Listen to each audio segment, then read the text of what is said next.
Chaque jour dans la France Bouge, Jean-Claude Puerto, on découvre une marque, un endroit, un produit qui font la fierté de notre pays. Pourquoi ? Parce que ça fait plusieurs années qu'ils sont sur notre marché en France et ils sont toujours là. Aujourd'hui, on va rester sur la route et on va s'intéresser à une entreprise. Elle a 46 ans. Elle nous permet de signaler notre présence quand on est sur le bas-côté de l'autoroute. Comment ? Eh bien, grâce à ces fameux gilets jaunes. Cette entreprise est une PME basée à Sorbier, dans la Loire, qui fabrique et qui commercialise tous les produits fluorescents. Vous voyez de quoi on parle, Emmanuel ? Effectivement, les fameux gilets jaunes, que ce soit pour la route ou même pour les chantiers du bâtiment, puisque avertir les automobilistes, c'est bien sûr réduire les risques d'accidents dus à cette mauvaise visibilité. C'est essentiel. Et T2S, c'est ce que nous raconte aujourd'hui Quentin Paillet de l'équipe de La France Bouge. Europe 1. La France Bouge, la saga. S'il y a bien un vêtement que tout le monde a mais que personne ne porte, sauf dans les situations à risque au bord de la route, c'est le gilet jaune, fluorescent, sans manches, avec des bandes réfléchissantes.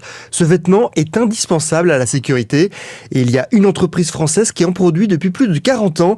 Elle s'appelle T2S pour Thiollier Signalisation et Sécurité. Créée en 1975, elle est située dans la Loire, près de Saint-Étienne.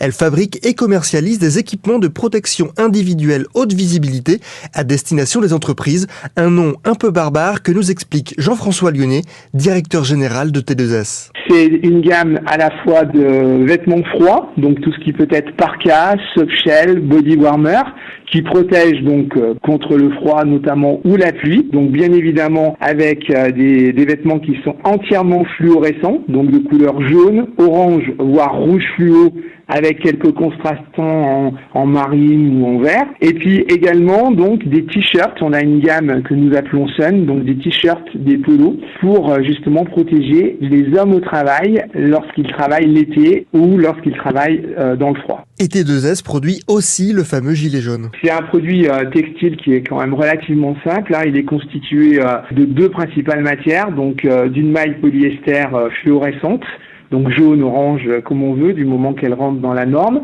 et avec des bandes rétro-réfléchissantes, donc ces fameuses bandes grises, qui en fait ont une grosse utilité, surtout la nuit, puisqu'elles renvoient les phares des autos qui éclairent le gilet.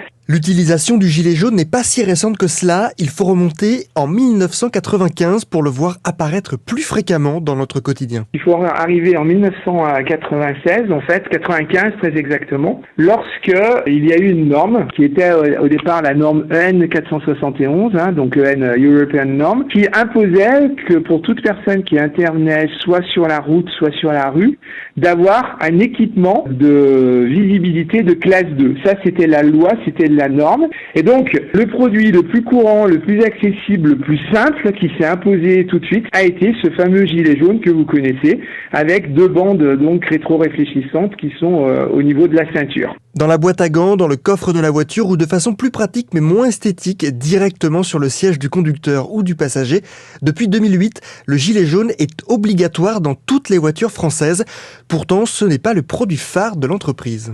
Pour T2S, c'est loin d'être un produit phare, c'est un produit annexe aujourd'hui, qui a fait, je dirais, le fleuron de la société à une époque en 95, puisque c'était le début de la haute visibilité.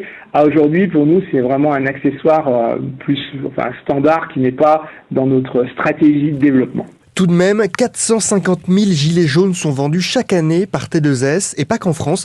L'entreprise est présente dans 30 pays.